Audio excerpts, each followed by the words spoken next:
rice এয়া আছিল আমাৰ হোলীৰ দিনাখনে মানে প্ৰথম হোলীৰ দিনাখনে দেই মাইক আগে ৰং লগাই লৈছোঁ মানে কি ৰাইচ মই প্ৰত্যেক বছৰে মাইকে প্ৰথমে ৰংটো দি লওঁ তাৰপিছত বাকী চবৰে পৰা আৰম্ভ কৰোঁ ধুনীয়াকৈ মাক দি মামীহঁতক দিলোঁ দচক দিলোঁ বা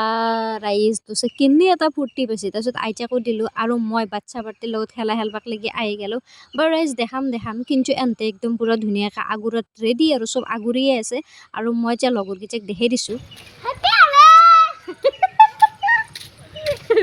ফূৰ্তি দেখছে তাইৰ ৰাইজ কি কয় বাৰু এহঁতক ধুনীয়াকৈ তাই হোলী চলি দিলে তাৰপিছত তিৰি সন্থাৰ মানে আমাৰ মহিলা সন্থাৰ অকণমান হোলী খেলাটো চোচাটো বাঢ়িল আকৌ এইফালে এওঁলোকে ৰাস্তা আগুৰিয়ে আছে বাৰু ৰাইজ ডাঙৰ বুলিবাক লাগি আমি বিনীতা আৰু মই মানে ভেকুলী আৰু ময়ে তাৰপিছত মামীহঁতেও আহিল যোগদান কৰিলে আৰু এইয়া মানে ৰাইজ অৱস্থা একদম ভাল হৈ থাকিব নেদে ইটোতো আচানক হামলা হোৱাই ৰাইজ মই এনেই কেমেৰাটো হাতত লৈ আছিলোঁ বাৰু মোকে নহয় ৰাইজ আকলা বিনীতাকো দিছে তাইকতো মানে দুকে ভূত হান কৰি থৈ গৈছে তাৰপিছত আমাৰ ফাকুৱা কাটা লাগি গ'ল অকণমান এহঁতৰ লগত অকণমানক লাগি ৰাইজ আমি ভাগি দি গ'লোঁ তাৰপিছত ধুনীয়াকৈ বহি কিনে মুখ চুখ ধুই আহি কিনে পইচাটো হিচাপ কৰিলোঁ আজিৰ কাৰণে আমাৰ খেলা সমাপ্ত হৈ গ'ল আৰু এইফালে গা চা ধুই ধুনীয়াকৈ আমি আহি গ'লোঁ দেউলত তো